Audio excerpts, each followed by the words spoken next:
नमस्कार दोस्तों, हमारी खास पेशकश में एक बार फिर आपका स्वागत करने के लिए मैं नमिता सचदेव हाजिर हूं। दोस्तों, लास्ट एपिसोड में हमने बात की गुड्स एंड सर्विसेज टैक्स के बारे में, इसका नेटवर्क जो है वो क्या है, साथ साथ इसके पोर्टल के बारे में और कितना सिंप्लीफाइड तरीके से आप इसको यूज कर पाएंगे और आने वाले टाइम में जो ये ऑनलाइन होने वाला है उस पर क्या होगा, इसके बारे में आज हम चर्चा करेंगे। अगर सरल तरीके से मैं बात करूं, यानी कम शब्दों में बात करूं, तो जीएसटी यानी गुड्स एंड सर्विसेज टैक्स एक ऐसा टैक्स है जिससे अब एक स्टेट में एक ही टैक्स लगेगा और मैं तो कहूंगी पूरे देश में अब एक ही टैक्स होगा और वन नेशन वन मार्केट का ही जो प्रोसेस है वो चलता रहेगा। इससे हमारा जो टैक्स है वो काफी ज्यादा ट्रांसपेरेंट हो जाएगा। टैक्सिंग का सिस्टम ट्रांसपेरेंट होने से जो मार्केट है उसे बहुत फायदा होगा, साथ साथ एज अ कंज्यूमर आपके लिए भी बड़ा बेनिफिशियल साबित होने वाला है। इसके बारे में आगे की चर्चा करने के लिए, यानी रिटर्न्स आप कैसे फाइल करेंगे, ऑफलाइन यूटिलिटी क्या होती है और किस तरह से आपको रजिस्ट्रेशन के बाद अपनी टैक्सेशन की फाइलिंग को करना है, ये सब जानकारी देने के लिए हमारे साथ बहुत सारे गेस्ट मौजूद हैं। आइए इंट्रोड्यूस करते हैं सबसे पहले जीएसटीएन के सीईओ मिस्टर प्रकाश कुमार को। बहुत बहुत स्वागत सर आपका। उसी के साथ साथ राजीव अग्रवाल जी भी हमारे साथ हैं जो यहाँ के एसवीपी यानी कि सीनियर वाइस प्रेसिडेंट हैं। आपका भी बहुत बहुत स्वागत। और इसके साथ साथ यहाँ के वाइस प्रेसिडेंट भी हमारे साथ मौजूद हैं जो हैं श्री शशि भूषण सिंह जी। आपका भी स्वागत सर। तो आज हम आपसे इसी पे बात करने वाले हैं कि किस तरह से रिटर्न फाइल करना है, क्योंकि सिंप्लीफाइड तो प्रोसेस हो गया है लेकिन उसको यूज कैसे करना है वो भी जानना बहुत जरूरी है। सबसे पहले आपसे जानना चाहूंगी प्रकाश जी कि जैसे सारी चीजें 100% ऑनलाइन कर दी गई हैं, तो सिक्योरिटी की क्या व्यवस्था इसमें की गई है? देखिए, जैसे ऑनलाइन सिस्टम होता है तो सिक्योरिटी, इंफॉर्मेशन सिक्योरिटी काफ़ी इंपॉर्टेंट हो जाती है, क्योंकि इसमें हमारे बिजनेसेस की कंप्लीट बिजनेस डिटेल्स हैं, यानी क्या सेल्स किया, क्या परचेजेस किया, और इस चीज़ को ध्यान में रखते हुए हमने इसको मल्टी लेयर्ड सिक्योरिटी आर्किटेक्चर इसका बनाया है। सबसे पहला होता है कि जैसे आपने जो कोड लिखते हैं, सॉफ्टवेयर कोड, उसके लिए हम वहीं से शुरू करते हैं कि इसमें कोई किसी तरह की वल्नरेबिलिटी ना हो। अच्छा। सेकेंड होता है कि जब आपकी पूरी एप्लीकेशन बन गई, उसकी फिर टेस्टिंग होती है, उसकी सिक्योरिटी स्कैन होती है। तो ये हो गया आपका सॉफ्टवेयर डेवलपमेंट पार्ट।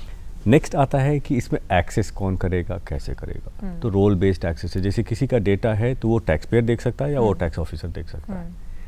फिर आप डेटा रखते कैसे, सारी डेटा हाईएस्ट लेवल के इंक्रिप्शन पे रखी जाएंगी हमारे यहाँ। जैसे टैक्स पेयर ने उसको अपलोड किया उसी समय से, चाहे वो ट्रांजिट में हो या रखा हुआ हो स्टोरेज पे, ये इनक्रिप्टेड होएगा।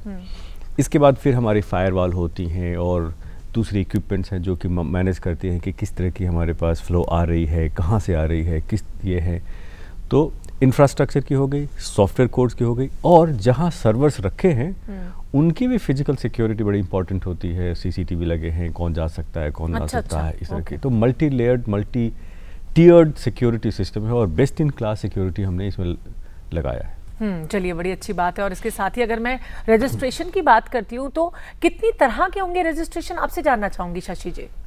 देखिए, जीएसटी कानून में विभिन्न प्रकार के व्यापारियों के लिए अलग अलग के लिए रजिस्ट्रेशन की बाध्यता की गई है। अच्छा। एक तो व्यापारी वो है जो सामान्य व्यापारी है, जिसको जो 20 लाख से ऊपर का टर्नओवर है, जो रजिस्टर्ड व्यापारी को बेचता है और कंज्यूमर को भी बेचता है। ऐसे लोगों को नॉर्मल रजिस्ट्रेशन एप्लीकेबल है। फिर रजिस्ट्रेशन जो एक तरह का व्यापारी है जो बाहर से आता है, इंपोर्ट करके कोई सामान ले आता है, छोटी अवधि के लिए यहाँ आता है और फिर उसको बेच करके वापस चला जाता है, जैसे नॉन रेजिडेंट जिन्हें टैक्स पेयर कहते हैं। In non resident tax payers के लिए एक अलग तरह का पंजीयन है, क्योंकि उनके पास पैन नहीं होगा। फिर हमारे यहाँ एक और मतलब नया कानून उन्होंने लाया है अपने जीएसटी में, और अभी ये पूरी दुनिया में नया आया है कि ऑनलाइन इंफॉर्मेशन और डेटा एक्सेस रिट्रीवल सर्विसेज, जैसे हम बाहर से iTunes या मूवीज देखते हैं, कंज्यूमर इंडिया में है तो कर दायित्व तो इंडिया में होगा, क्योंकि कंजम्पशन बेस्ड टैक्स है। अब पूरी दुनिया में इसको लागू किया जा रहा है, तो हमारे यहाँ भी लागू किया गया है।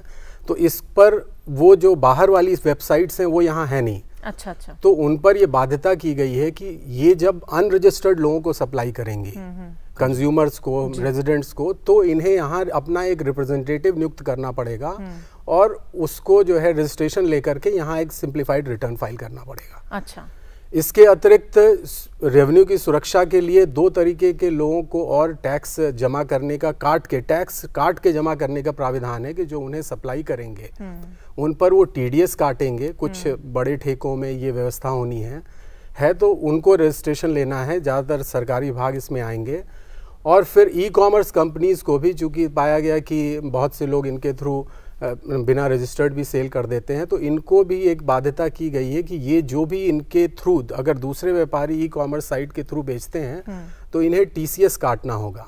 तो इनके लिए भी एक पंजीयन है कि जो भी इन्हें बेचे, इनके थ्रू बेचेगा, बिना किसी थ्रेशोल्ड के इनको रजिस्ट्रेशन लेना है। फिर इसके अलावा एक सुविधा है आपको, कंपाउंडिंग की सुविधा है कि कोई आदमी बीच में, देखिए एक नॉर्मल टैक्स पेयर को जो क्रेडिट लेता है उससे ज़्यादा कंप्लायंस रिक्वायरमेंट्स हैं, लेकिन अगर कोई आदमी सीधे कंज्यूमर को बेचता है और क्रेडिट नहीं लेता है, उसके लिए एक सिंप्लीफाइड व्यवस्था है, तो वो कॉम्पोजिशन स्कीम ऑप्ट कर सकता है। अच्छा, तो वो सीधे रजिस्ट्रेशन के समय ऑप्ट कर सकता है, या कभी भी बीच में उसे ज़रूरत फील होती है कि हमें नहीं नॉर्मल रजिस्ट्रेशन कंटिन्यू रखना है, क्रेडिट नहीं लेना है, तो वो ऑप्ट कॉम्पोजिशन के लिए कर सकता है। जी, मैं आपसे ये जानना चाहूंगी कि जो GST रिटर्न है ये कैसे होगी अब, और किस तरह से मतलब सिंप्लीफाई होने वाली हैं सारी चीज़ें? देखिए, रिटर्न जैसे आप वैट में फाइल करते हैं या सर्विस टैक्स में फाइल करते हैं, इसमें आप 2 तरह की चीज़ों का ब्यौरा देते हैं जी। एक जो आपने सेल्स किया या जो आपने सप्लाई किया, बिल्कुल सही। दूसरा जो आपने इनपुट्स खरीदे, आप मैन्युफैक्चरर तो आप इनपुट्स खरीदेंगे, आप सर्विसेज लेंगे, आप एडवर्टाइजिंग सर्विसेज लेंगे, उस पर आप टैक्स देंगे। तो आप कहते हैं कि ये मेरी सेल्स है, ये मेरी परचेज है, सेल्स पे ये मेरी लायबिलिटी जो मैंने कलेक्ट किया, जिनको मैंने बेचा, बिल्कुल, और अपनी परचेजेस पे जो मैंने टैक्स दिया वो हमारे इनपुट टैक्स क्रेडिट है। इन दोनों का जो डिफरेंस है वो हमें देना है। बड़ा सिंप्लीफाइड तरीका है। तो आज एक रिटर्न में आप मेन रिटर्न भरते हैं कि ये मेरी लायबिलिटी है, ये मेरी इनपुट टैक्स क्रेडिट है, और ये मेरी, और उसके साथ नीचे आप 2 एनेक्सर्स देते हैं। एक है सप्लाई की सारी डिटेल्स होती है और एक सारी परचेज की डिटेल होती है। इस व्यवस्था में चूँकि ये यहाँ इंटर स्टेट सेल भी है, एक स्टेट से दूसरे, तो जो कि डेस्टिनेशन बेस्ड है, ये टैक्स जिस स्टेट से बिका और जहाँ पे कंज्यूम होगा वहाँ जाना है, इसके लिए हमें इसकी सेटलमेंट तुरंत होनी है, यानी हर महीने होनी है। इस चीज़ को कहते हुए क्या किया गया कि पहले आप सारी सप्लाई डालेंगे। अच्छा। हर कोई अपनी सप्लाई डालेगा, हर व्यापारी सप्लायर भी है, बायर भी है। बिल्कुल सही। आप सप्लाई डालेंगे, उसको GSTR1 कहते हैं। अच्छा, मैं नॉर्मल टैक्स पे जो कि सबसे ज़्यादा नंबर में उनकी सिस्टम, जो हमारा सिस्टम जो हम लोगों ने डिज़ाइन किया है, वो ऑटोमेटिकली जो रिलेवेंट पार्टी जिन्होंने खरीदा उनकी परचेज रजिस्टर बना देता है। अच्छा अच्छा। और वो परचेज रजिस्टर आप इस पे वेबसाइट पे देख सकते हैं, या उसको आप डाउनलोड कर सकते हैं। अच्छा। हाँ, और उसमें आपको एक्सेप्ट करना है कि हाँ ये मेरी परचेज है और इसका मैं इनपुट टैक्स क्रेडिट इतना लूँगा, जितनी मैक्सिमम अलाउड है उससे उतना या उससे कम ले सकते हैं। ये दूसरा हो गया। तो आपको कुछ भरना नहीं है। अच्छा। आपने सिर्फ एक्सेप्ट, रिजेक्ट या मॉडिफाई कर सकते हैं। अगर मान लीजिए मेरे पास, मैं खरीदार हूँ और मेरे पास इनवॉइस और मेरे सप्लायर ने डाला ही नहीं, तो मैं इसको ऐड कर सकता हूँ खुद से। हाँ, खुद से। वो एक जिसको हम लोग कहते हैं मिसिंग इनवॉइस, जो सप्लायर ने नहीं डाला, जिससे मुझे अपने इनपुट टैक्स क्रेडिट मिले। इसके बेसिस पे फिर सिस्टम बनाएगा कि मेरी फुल लायबिलिटी क्या है, ये सेल्स की है, ये परचेज की है, ये मुझे जमा करना है, जो कि थर्ड कहलाती है, जिसमें कि आप उसके बाद टैक्स पेमेंट करते हैं और उसको सबमिट करते हैं। तो ये प्रक्रिया, तो ये काफ़ी आपने देखा जैसे एक बड़ा इंटरैक्टिव सा है। आप एक बार जाएं, फिर आपको सिस्टम देता है और फिर सिस्टम बताता है कि आपकी ये लायबिलिटी आपको पे करना है। कोई भी अगर इसे यूज़ करेगा तो बहुत ही यूज़र फ्रेंडली रहने वाला है। चलिए इस पे और चर्चा करूंगी, लेकिन राजीव जी आपसे एक छोटा सा सवाल मेरा ये है कि जिस तरह से रिटर्न की मैं बात कर रही हूँ, कितने मोड्स रहेंगे रिटर्न फाइलिंग के इसमें? जैसा कि आप जानती हैं कि अब सारा सब कुछ ऑनलाइन होने वाला है और कुछ भी पेपर बेस्ड नहीं होगा। बिल्कुल सही। तो टैक्स पेयर को अपना यूज़र आईडी पासवर्ड का इस्तेमाल करते हुए जीएसटी पोर्टल पर आना पड़ेगा। उस पोर्टल में आने के बाद वो ऑनलाइन अपनी इनवॉइसेस की डिटेल, जैसा सर बता रहे थे, भर सकता है। तो अगर उसके पास थोड़ी कम इनवॉइसेस हैं, जैसे 25-50 इनवॉइसेस हैं, तो वो ऑनलाइन उसको भर सकता है, खुद ही भर सकता है। तो ये उसकी यूटिलिटी एक उसको अवेलेबल है। दूसरा वो ये कर सकता है कि एक उनको हम ऑफलाइन यूटिलिटी प्रोवाइड करेंगे जो कि एक्सेल बेस्ड होगी। अच्छा। वो यूटिलिटी हमारी वेबसाइट पे रहेगी, वो उसको अपने कंप्यूटर में डाउनलोड कर ले। अच्छा। और उसमें वो अपनी सारी इन्फॉर्मेशन भर दे। तो जो GSTR 1 है या 2 है, तो ये 1 है, उसी के तर्ज में ये बनाई गई है। तो वो जब अपनी डाटा सारा भर देगा, उससे फिर वो फाइल जनरेट करके वो उसको लॉगिन करके अपने उसको अपलोड कर सकता है। तो ये दोनों सुविधा है और ये सुविधा उसको 24/7 अवेलेबल है। अच्छा। लेकिन नियम के अनुसार वो जब भी चाहे आके वो भर सकता है। वो चाहे तो रोज का रोज भर दे, चाहे तो वो मतलब 15 दिन में भर दे, और साथ ही साथ महीने की वो 4-5 यूटिलिटी का भी इस्तेमाल कर सकता है। मतलब ये लिमिट नहीं है कि वो मतलब कि एक ही बार कर सकता है, ऐसा कुछ नहीं है। वो दिन में भी 3 बार या 4 बार वो कर सकता है। अच्छा, ऐसा भी कर सकते हैं, यानी कभी भी आप अपने हिसाब से अपनी जरूरत के मुताबिक यूज कर सकते हैं, जब भी आपको टाइम मिल जाए। Yes. चलिए अच्छी बात है। लेकिन यहाँ पे एक जो बहुत सुनने को मिल रहा है वो ये है कि टैक्स रिटर्न काफी बढ़ जाएगी। ये बहुत सुनने को मिल रहा है कि नंबर ऑफ टैक्स रिटर्न जो है वो बढ़ जाएगा। देखिए, जो अभी आपने आपको बताया था कि 3 पार्ट हैं जी। आज भरते हैं आप एक साथ जी, इसमें आप 3 बार अलग अलग कर रहे हैं और उसमें मेन वही है जो आपने अपनी जो सेल्स या सप्लाई रिटर्न है वो आप डाल रहे हैं, बाकी तो सिस्टम आपको जनरेट करके दे रहा है। तो मेन तो वही है जो कि आपने सप्लाई रिटर्न करनी है। अच्छा, और जैसा ये कह रहे थे कि इनवॉइस की डेटा आप रोज की रोज डाल सकते हैं, किसको जरूरत पड़ेगी। ओके, हमारे यहाँ जैसे आपको मैंने लास्ट टाइम बताया था कि 80 लाख करीब टैक्स पेयर हैं। एग्जैक्टली। इसमें मेजॉरिटी बहुत बड़ा नंबर है वो जो कि सीधा कंज्यूमर को बेचते हैं, किसी दूसरे बिजनेस को नहीं बेचते। उनके रिटर्न में तो 5 लाइन होगी, 0% पे कितना बेचा, 5% पे कितना बेचा, 12 पे, 18 पे, 28 पे, बस उनको ग्रॉस फिगर्स देनी है। और अगर उन्होंने वो इंटरस्टेट सेल भी नहीं करते, जो हमारे घर के आसपास के दुकानदार हैं वैसे हैं, उनको सिर्फ सेल हमारे को ऐसे लोग करते हैं। तो ये बहुत सारे मैक्सिमम लोग होंगे। उसके बाद आ गया नेक्स्ट कैटेगरी, जैसे कि ये जिससे माल खरीदते हैं, जैसे छोटे होलसेलर्स हैं, वो बिजनेस से खरीदता है, दूसरे बिजनेस को बेचता है। बिल्कुल सही। तो जैसा आप राजीव बता रहे थे कि 50-100 है तो वहीं जाके रोज की रोज कर सकता है। या एक हम जो ये टूल दे रहे हैं जो कि आप एक बार अपने कंप्यूटर पे डालना है आपने, और रोज एक्सेल शीट वाला बताया, ऑफलाइन, और उसके साथ एक एक्सेल शीट फॉर्मेट भी हम दे रहे हैं जिसमें आप रोज इसमें डेटा डालिए। इसमें आपको बिजनेस टू बिजनेस सेल डालनी है। इनवॉइस के डेटा अगर बिजनेस टू कंज्यूमर है ना, जैसे आप बिग बाजार में जाते हैं और हम जो खरीदते हैं वो नहीं डालना है। अच्छा, वो नहीं है। सिर्फ जैसे कि बिग बाजार ने अगर मान लीजिए खरीदा हिंदुस्तान लीवर से, तो वो हिंदुस्तान लीवर डालेगा, ये डालेंगे। लेकिन बिग बाजार से हम और आप जो खरीदते हैं, हम तो कंज्यूमर हैं, ये इनवॉइस की डेटा नहीं डालनी है। इसकी कंसोलिडेटेड फिगर होगी कि पूरे महीने में हमने इस रेट के आइटम पे कितना बेचा, इस पे कितना बेचा, इस पे कितना। यानी कि manufacturer and then wholesaler and then distributors, इन्हीं को बस ये टैक्स, ये जो बड़े वाले सब हैं, जो सबसे नीचे हैं उनके लिए तो सिर्फ, यानी रिटेलर्स अगर कंज्यूमर्स को दे रहे हैं तो उनको नहीं देना, उसका बस बहुत सिंप्लीफाइड है। ओके, अगर मान लीजिए सब मैन्युफैक्चरर हैं, उनकी बहुत ज्यादा है, जी जी, तो उस केस में ये टूल जो कि हमारा है, एक बार में 19,000 इनवॉइस आप अपलोड कर सकते हैं। 19,000 बिग नंबर, और उसका साइज है 5 MB। आप व्हाट्सएप पे जो 1.5 मिनट की वीडियो देखती है ना, उसका साइज होता है 5 MB। अच्छा, चलिए, अच्छी बात है। आप कुछ कहना चाह रहे थे? इसके अलावा जो कंपोजिशन डीलर होंगे जिनका टर्नओवर 75 लाख तक है, तो उनको तो वो क्वार्टरली रिटर्न फाइल करना है। तो जो आसपास जो छोटे डीलर हैं, उन्हें केवल 3 महीने में एक बार करना पड़ेगा। यही मैं आपसे पूछना चाह रही थी, कॉम्पोजिशन स्कीम के चलते किस तरह से फाइलिंग करनी है? देखिए, कॉम्पोजिशन डीलर को कंप्लायंस रिक्वायरमेंट उसकी कम रखने के लिए एक रिटर्न है, सिंप्लीफाइड रिटर्न है, क्योंकि उसे क्रेडिट नहीं ले सकता, वो लीगली क्रेडिट एंटाइटल्ड नहीं है। तो एक रिटर्न में वो अपनी खरीद का विवरण दे देगा, और अगर कोई इंपोर्ट किया है तो वो दे देगा, और उसके बाद रिवर्स चार्ज की लायबिलिटी उस पर है, तो वो अगर अनरजिस्टर्ड से खरीदेगा या इंपोर्ट करेगा तो वो दिखाएगा। अच्छा, और उस पर अपनी टैक्स लायबिलिटी देगा। इसके अतिरिक्त तो वो जो बिक्री कर रहा है उस पर सिंप्लीफाइड जो है 1% या 2% या आधा % या 2.5% ये टैक्स रेट जिस कैटेगरी का वो है ये प्राविधानित है, और उसके हिसाब से उसे सिंपली डिक्लेयर कर देना है। जिस कैटेगरी में है कि कितना % टोटल आउटवर्ड सप्लाईज पर कितना % उसका टैक्स है, वो सप्लाई कितनी है, कितना टैक्स है, और वो उसे जो है 18 तारीख तक फाइल करना है। एक बार में ही वो फाइल कर देगा, जहाँ एंड क्वार्टर खत्म हो रहा है उसके नेक्स्ट महीने की 18 तारीख तक अच्छा। उसे देना है कंपोजिशन का रिटर्न। तो ये एक सहूलियत दी गई है। अभी लिमिट जो है जीएसटी काउंसिल ने 75 लाख तक टर्नओवर बढ़ा दी है, और जैसे छोटे ये आपके रेस्टोरेंट्स हैं ये भी इसमें आएंगे। ट्रेडर्स की अगर मैं बात करती हूँ, कई बार अगर नहीं भरते हैं, लेट भर देते हैं, तो क्या इस पे कुछ ऐसा जुर्माना भी रखा गया? नहीं, लेट भरने का एक लेट फी है जो बहुत ही नॉमिनल है, 100 रुपये पर डे। अच्छा। इसके अतिरिक्त अगर आप ड्यू डेट के बाद टैक्स जमा करेंगे तो इंटरेस्ट लगेगा। अच्छा, हाँ, वो इंटरेस्ट जो है 12% जो भी प्रावधानित होगा वो इंटरेस्ट आपको देना पड़ेगा। और नियम में कई जगह ये दिया गया है, कपल लिमिट भी दी गई है कि मतलब ये नहीं कि अगर मान लीजिए मैं 50 दिन तक नहीं आया तो 50,000 रुपये, ऐसा नहीं होगा। 5,000 रुपये की लिमिट कई जगह प्रावधानित की गई है कि 100 रुपये प्रतिदिन up to a maximum limit of 5,000 रुपये।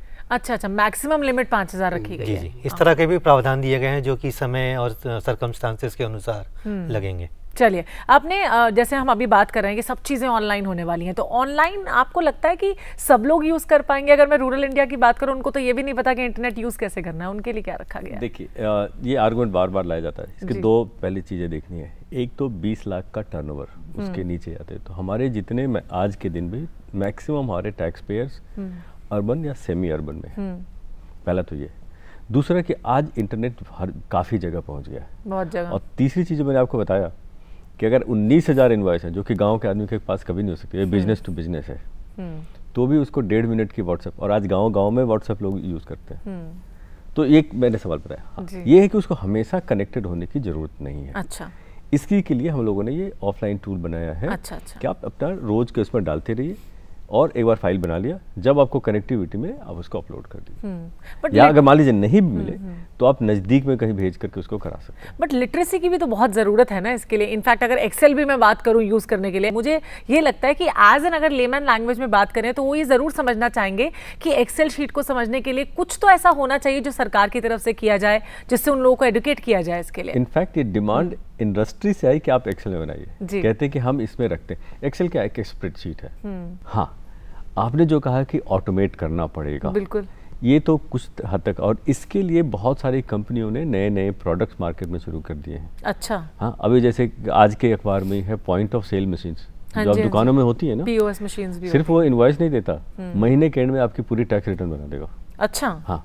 उसके बाद कुछ लोगों ने एंड्रॉयड टैबलेट्स पे बनाया है, कुछ लोगों ने, एक कंपनी अभी उन्होंने टाई अप किया है, एक लैपटॉप दे रहे हैं 3 साल तक, उसमें लैपटॉप, सॉफ्टवेयर, अच्छा, इंटरनेट कनेक्टिविटी, अच्छा, और पीछे से कॉल सेंटर का सपोर्ट, अच्छा, 3 साल तक 32,000 रुपये का। ये भी मैंने अखबारों में पढ़ा। अच्छा। तो ऐसे बहुत से प्रोडक्ट्स आ रहे हैं जिससे कि, और वो सपोर्ट पूरी आपको देंगे, जिससे कैसे इसको करें, क्या करें। उसमें उन्होंने चार्टर्ड अकाउंटेंट्स रखे हैं पीछे, जो आपको बताएंगे किसको किस तरीके से करना। तो बहुत सी हमारी जो पूरा इकोसिस्टम है, काफ़ी तरह की चीज़ें इस तरह के आ रहे हैं जो कि छोटे और मध्यम जो हमारे व्यापारी हैं उनके लिए कर सकते हैं। चलिए, बड़ी अच्छी बात है। राजीव जी, आपसे पूछना चाहूँगी, इसमें एक चालान भी इंट्रोड्यूस किए गए हैं। चालान क्या है? कोई भी करदाता, जैसा कि चर्चा की जा रही है, उनको कुछ माल अपने रिसीव करता है, इसके अलावा वो अपना माल बेचता भी है, तो उसके ऊपर एक ड्यूटी लायबिलिटी आती है, उसको टैक्स पे करना पड़ता है। तो या तो वो अगर इंटर स्टेट बेच रहा हो एक राज्य से दूसरे राज्य में, तो उसको IGST पे करना है। लेकिन अगर वो अपने ही राज्य में बेचता है तो उसको SGST या CGST पे करना पड़ता है। और इसके अलावा टैक्स के अलावा उसको कभी कभी पेनल्टी या लेट फ़ी और इंटरेस्ट पे करना पड़ता है। तो सरकार ने उसके लिए एक सुविधा बनाई है कि वो एक चालान भरेगा। तो पहले जैसे मुझे सेंट्रल एक्साइज की ड्यूटी पे करनी थी तो एक अलग चालान न था, सर्विस टैक्स के लिए मुझे एक अलग पे करना पड़ता था, वैट के लिए एक अलग पे करना पड़ता था। तो आज GST रिजीम में एक कॉमन चालान होगा। उस चालान में आप अपनी संख्याएँ भरकर आप अपनी सारी ड्यूटी जमा कर सकते हैं। इसके अलावा ये चालान जो है आप अपने क्रेडिट कार्ड, डेबिट कार्ड का इस्तेमाल करके कर सकते हैं, नेट बैंकिंग कर सकते हैं, या ओवर द काउंटर पेमेंट भी कर सकते हैं। आपसे जानना चाहूंगी, जिस तरह से भी कहा जा रहा है कि सब कुछ अपने फोन पे देख पाएंगे, एंड देन ई-लेजर्स की भी सुविधा होगी, ये ई-लेजर्स क्या है और किस तरह से इनको मेंटेन करें? देखिए, जैसा कि अभी सीओ सर ने बताया कि व्यापारी को सब कुछ GST में प्रस्तावित है कि ऑनलाइन होगा, रिटर्न वो ऑनलाइन फाइल करेगा। तो व्यापारी को एक ऑनलाइन लेजर, जो विभाग मतलब जो नियम कानून के हिसाब से है, वो एक ऑनलाइन लेजर हमेशा विजिबल होगा, जो उसे फ़ोन पर भी वो देख सकता है। 3 प्रकार के लेजर जो हैं ये मेंटेन करे जा रहे हैं। पहला लेजर है लाइबिलिटी का लेजर। अच्छा, कि जो भी आप जब रिटर्न फाइल करेंगे तो आपकी लाइबिलिटी उसमें जा कर के रहेगी। प्लस अगर आपके विरुद्ध कभी कोई एडजुडिकेशन प्रोसीडिंग होती है, कोई स्क्रूटनी होती है, उसमें जो डिमांड क्रिएट हुई वो डिमांड भी लेजर में दिखेगी। अच्छा, और वो आपको विजिबल होगी, आप कभी भी देख सकते हैं उसे, अपने फ़ोन पर भी देख सकते हैं। इसके अतिरिक्त जैसा कि GST प्रणाली का एक मुख्य फीचर है कि ज़्यादातर व्यापारियों को क्रेडिट की सुविधा उपलब्ध होगी। अच्छा, तो उसके लिए एक इलेक्ट्रॉनिक क्रेडिट लेजर है कि आप GSTR 2 में क्रेडिट क्लेम करते हैं, input tax credit, input tax credit का, कि जिससे कैस्केडिंग ना हो, यही GST के मुख्य फीचर है।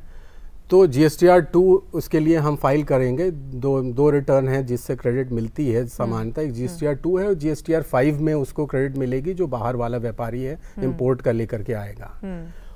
और 2 क्रेडिट का लेजर है, उसमें जो भी आप क्रेडिट क्लेम करेंगे वो उसमें पॉपुलर दिखेगा आपको क्या क्रेडिट है। और उसके बाद जैसा कि बताया, जब चालान आप पे करते हैं तो ये चालान जाके रिफ्लेक्ट होता है आपके कैश लेजर में। अच्छा, तो जितना भी आप चालान पेमेंट करेंगे वो कैश लेजर में आएगा। और एक और अमाउंट कैश लेजर में आता है कि जो TDS आपका दूसरा व्यापारी काट रहा है, वो जब अपना रिटर्न फाइल करेगा और आप उसको आपके GSTR 2 में आएगा, आप जब फाइल करेंगे तो वो अमाउंट भी आपके कैश लेजर में जाएगा, जिससे आप अपना देनदार जो कर देता है पे कर सकते हैं। तो ये 3 तरह के लेजर हो गए, लाइबिलिटी लेजर, दूसरा आपका हो गया क्रेडिट लेजर, तीसरा हो गया आपका कैश लेजर। ये आप कभी भी देख सकते हैं। अगर आपको ये लगता है, किसी भी टैक्स पेयर को लगता है कि इन लेजर्स में जो आंकड़े हैं वो सही नहीं हैं, उसके रिटर्न के हिसाब से सही नहीं है, तो ये भी व्यवस्था की गई है कि वो एक अपना ग्रीवेंस फाइल कर सकता है ऑनलाइन, और फिर उसका परीक्षण होगा कि अगर सही नहीं है, अगर वास्तव में सही नहीं है तो उसको दुरुस्त किया जाएगा, और अगर सही, अगर वो उसको भ्रम है तो वो उसको कम्युनिकेट हो जाएगा उसके ऑफिस। अच्छा, इसी पे आपसे पूछना चाहूंगी प्रकाश जी कि जैसे कुछ राइट्स दिए जाते हैं, मान लीजिए ट्रेडर्स को भी दिए जाएंगे। अभी हम इनवॉइसेस की बात कर रहे थे, कई बार होता है कि मैंने कुछ, अगर मान लीजिए फॉर एग्जाम्पल सामान खरीदा, मैंने उसको टैक्स भरा जिससे मैंने सामान लिया, लेकिन उसने अपने उसमें अपलोड नहीं किया टैक्सेशन जो फाइलिंग वो कर रहा है, उस केस में अगर वो डिनाई करता है मान लीजिए अपलोड करने से मेरे कहने के बावजूद, तो क्या कोई एक्शन लिया जा सकता है सप्लायर के अगेंस्ट? इसमें क्या है कि आप जैसे आपने परचेज किया, आप भी बिजनेस यूनिट है और दूसरे, तो आप उसको अपनी GSTR2 जो परचेज रजिस्टर है उसने अपलोड नहीं किया, आप उस पर डाल सकते हैं। तो अब जैसे क्या आपने होगा, पहले कहा कि ऐड कर सकते हैं, ऐड कर दे, आपने जैसे ऐड किया तो वो उनके सेल्स में आएगा। अब वो उनके पास 2 महीने का समय है उसको एक्सेप्ट या रिजेक्ट करने का। अगर वो एक्सेप्ट कर लेते हैं, दैट्स अ हैप्पी पाथ। अच्छा, अगर नहीं करते हैं तो फिर ये कॉन्ट्रैक्ट सेल और परचेज का 2 लोगों के बीच का है। आपने कंसिडरेशन के अगेंस्ट कोई चीज़ खरीदी और आपने उनको दिया, अगली बार आप उनसे सामान नहीं खरीदेंगे। ए बी, इनकी जो रेटिंग है इसमें टैक्स पेयर्स की रेटिंग की भी व्यवस्था की गई GST में। अच्छा, जो लोग ऐसे जिनके अगेंस्ट कंप्लेन आएगी ना कि जिन्होंने सेल किया और चढ़ाया नहीं, उनकी रेटिंग कम हो जाएगी। अच्छा। जैसे आप फ्रिज पे और AC पे देखते हैं ना 4 star rating, 5 star rating, 3 star rating, वैसे ही टैक्स जो पेयर्स हैं इनकी भी रेटिंग आने वाली है। अच्छा अच्छा, हाँ, तो अब मैं खरीदार हूँ और मेरे को 10 लोग हैं खरीदने वाले, बेचने वाले, तो मैं उससे खरीदूंगा जिसकी रेटिंग सबसे अच्छी। क्यों उसकी रेटिंग अच्छी क्यों है? क्योंकि वो ऐसी चीजें नहीं करता जिसने आपके साथ किसी ने किया। अच्छा अच्छा, वो रेगुलरली रिटर्न फाइल करता है, अच्छा, रेटिंग भी होगी, that's हाँ, good। तो ये सारी चीजें लेकर के कि आप कैसे टैक्स पे कर रहे हैं, कितनी रेगुलरिटी से कर रहे हैं, इस तरह की कोई कंप्लेन नहीं है कि आपने टैक्स कलेक्ट करके रख लिया। तो अगर आपका नहीं है ऐसा तो आपकी रेटिंग बहुत अच्छी होगी, अगर नेगेटिव पॉइंट्स आते गए तो आपकी रेटिंग कम होती जाएगी। अच्छा, मतलब एक गुडविल आपकी क्रिएट हो जाएगी, क्रेडिबिलिटी बनती चली जाएगी सरकार की तरफ से, और ये बड़ी अच्छी पहल है जो अब तक मुझे लगता है नहीं थी, लेकिन एक नया इंट्रोडक्शन है और इससे तो भाई इकोनॉमी में फर्क पड़ेगा ही। आपसे ये भी जानना चाहूंगी, जिस तरह से हम कैश लेजर की बात कर रहे थे, जो अमाउंट है मान लीजिए हमारे अकाउंट में कैश लेजर में, उसको आगे चल के टैक्सेबल अमाउंट में कन्वर्जन किया जा सकता है, कैसे माना जा सकता है? देखिए, कैश लेजर एक आपका अपना अकाउंट है जो कि एक वॉलेट की तरह आप मान सकते हैं। हो गया एक आपका।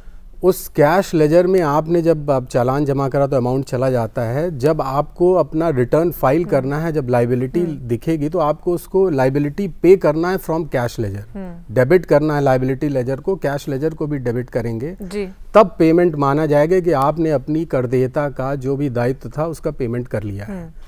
इसी को ये मानते हुए इसमें एक और प्राविधान किया गया है कि अगर आपका अपने जैसे आपने जमा कर दिया 1 लाख रुपए और रिटर्न में आपका दायित्व आया 80,000 रुपए, तो आपने उसको पे कर दिया, आपने पाया कि 20,000 एक्सेस है, तो वो भी आप रिटर्न में ही उसका रिफंड क्लेम कर लेंगे।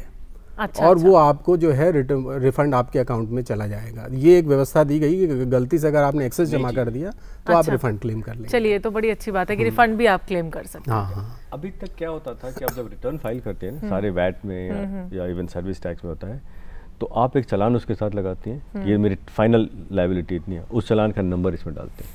ये सिस्टम थोड़ा सा डिफरेंट हो जा रहा है, जहाँ की आपने जो कैश जमा किया आपके लेजर में चला जाएगा और उस लेजर से आप किसी चीज़ के लिए लायबिलिटी पे कर सकते हैं, चाहे आपके रिटर्न की लायबिलिटी हो, आपकी असेसमेंट की लायबिलिटी हो, किसी और दूसरे कारण से लायबिलिटी हो, तो ये आपके वॉलेट में पैसा है और आपको अलग अलग रिटर्न में करना है। रिटर्न में क्या करेंगे आप, आपकी लायबिलिटी आई, पहले आप इनपुट टैक्स क्रेडिट इस्तेमाल करेंगे जी जी, उसके बाद जो बचा फिर वो कैश लेजर से पे करेंगे। तो ये सिस्टम है। चलिए, आपसे जानना चाहूंगी राजीव जी, सब कुछ सिंप्लीफाइड रहेगा आपके हिसाब से?